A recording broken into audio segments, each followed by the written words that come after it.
All right, so we're on another local contractor's project. Eric with 47K Solutions, he's right over there.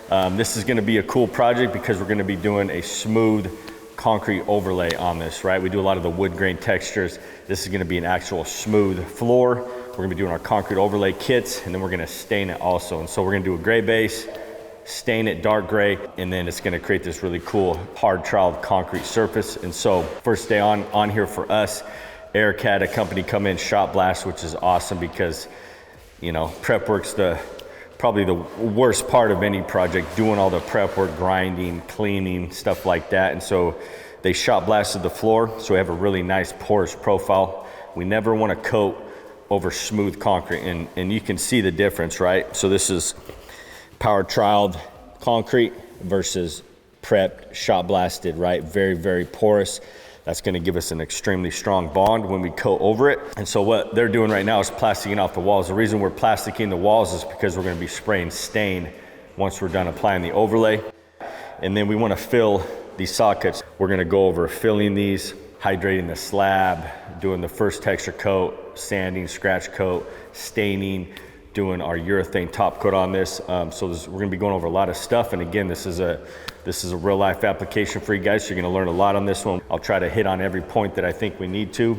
And so yeah, that's kind of where we're at now. This is 2,000 square feet, I believe. Got the A team out here today. So there's Kyle. We got Trey here, Alex, and then Eric again. So yeah.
All right, so we're on day 2. We're gonna be going over a lot of stuff today. Grinded it all flush, vacuumed it up really good. And then what Kyle's doing right now is just kind of pre-hydrating, right? This concrete is so porous that it's just soaking up the moisture, the water, and we wanna satisfy this slab to where when we start coating, it doesn't wanna pull the moisture, the polymers out of the overlay mix and minimize our working time. Got 2, 4, 6, 8 bags here. If we come to a stopping point on maybe one of those rooms and we have a bucket or 2 left, we'll probably just say, hey, let's mix the rest up so we don't have to mix anymore and we can continuously finish out that project. So we're gonna be using our flat Leggari squeegee. They have a little bit of rigidity to it, but they're still kind of soft and flexible. These work awesome. They're very, very durable squeegees. And then we're gonna be using our Leggari spike shoes just for finishing out a random pattern after we spread it out, which we'll go over as we're doing it. So I think that covers it all. You can see it's already drying out, guys. He's been spraying in here for a while. So we'll probably keep spraying, maybe move some of these puddles around. So we'll get ready to go and then we'll start just filming and talking through the project. But very simple application, and you guys will kind of see how it goes down here very soon.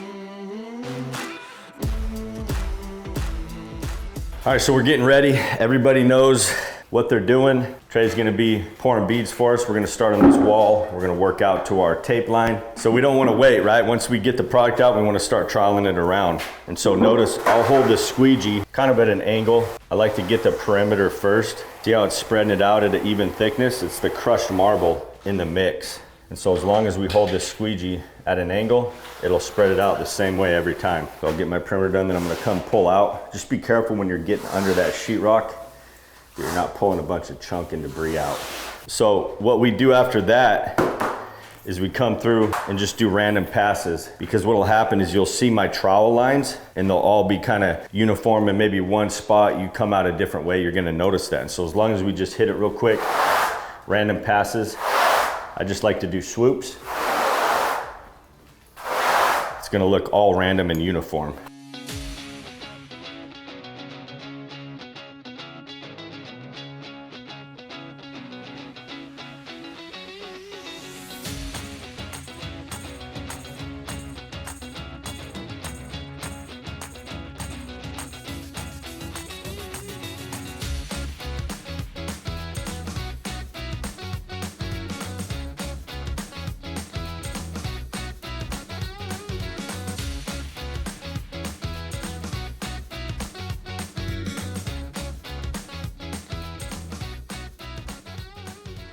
Alex was already pre-hydrating in this room, right? So there's always something for someone to do, especially when you have as porous of concrete as this, you know, and you're typically gonna get that when you shot blast or diamond grind really well.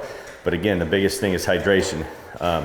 If you're going over dry concrete, the material's not gonna do what it's supposed to. It's not gonna bond as well. It's gonna dry out. You're gonna have chunks of dry, crushed marble. Have someone that knows what they're doing. Make sure they're constantly hydrating for you.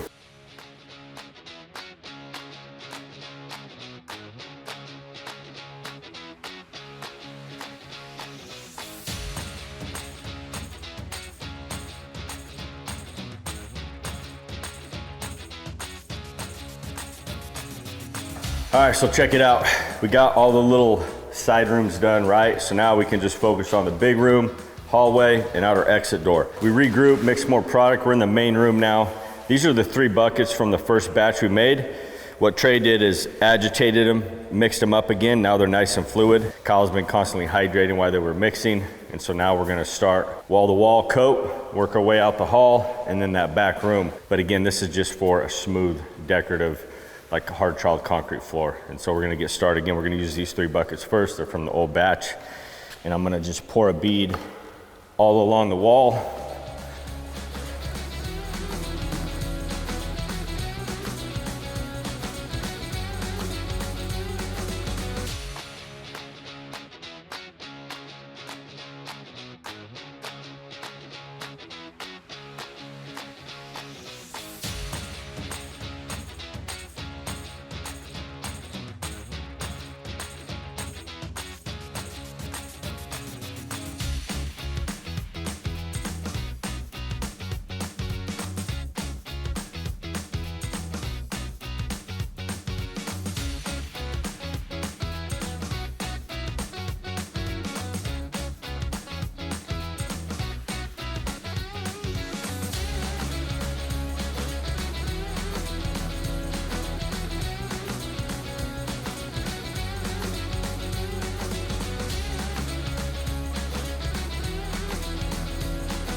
We're pretty much finished up. Clean tools with water. Alex is cleaning the tools right now. If you want to salvage the buckets, you can clean those out like Trey's been doing. But you can see how fast it's drying out. Again, very porous concrete. This will probably be dry in an hour, 2 hours at the most. It's really rough right now.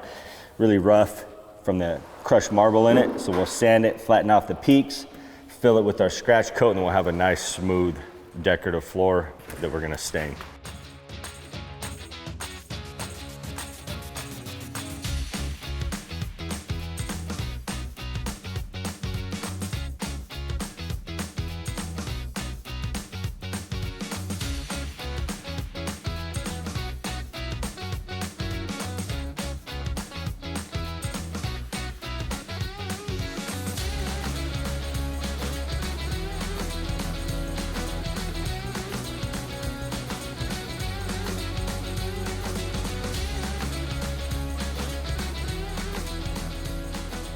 Next step is the scratch coat. That's what's gonna give us that smooth finish, right? The texture coat has crushed marble in it.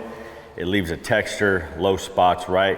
Might not be able to see it very well, but obviously when you sand, you can see all these peaks that are flattened off now. So these are all kind of like ridges, right, from all the texture coat.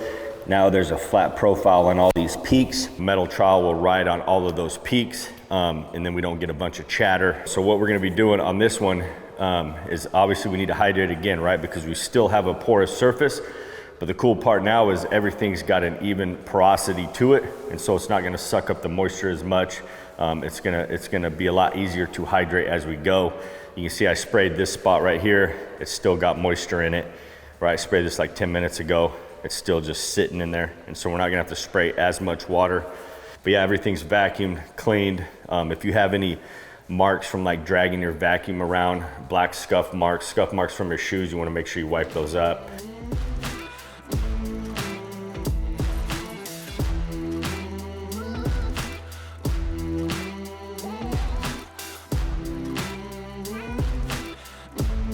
So we're gonna be using, this is a drywall tool, but it screws onto a pole, right? We don't like doing anything on our hands and knees if we don't have to. And same thing, this is just a bigger one. It's just a metal flimsy scraper that we put on a pole, and that's how we get it, scratch it tight.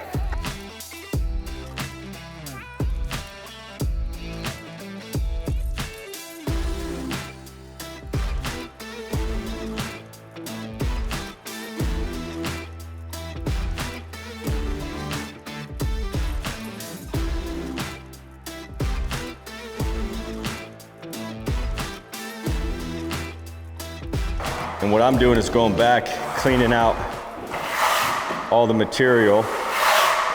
And then once we get this front wall done, we just go back and forth like we did on the texture coat, go down our sides a couple feet, and then we just have to clean our edges out, and we just trowel back and forth.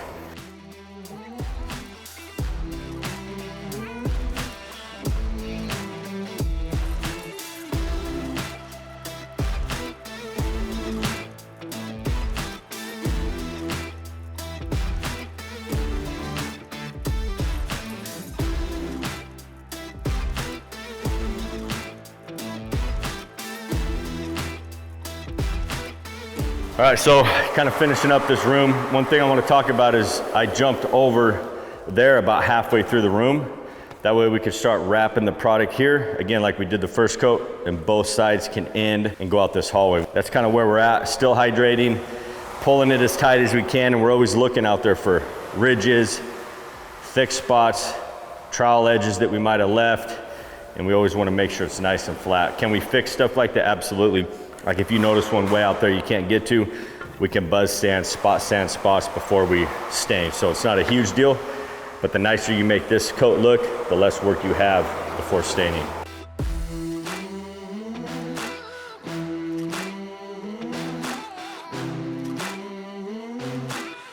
So it's stain time. What's happening on the project right now is Kyle's going around sanding any imperfections, any trowel lines, any ridges. He's just spot hitting stuff, right? We want to get any imperfections out that we can. And so while they're doing that, I'll go over mixing.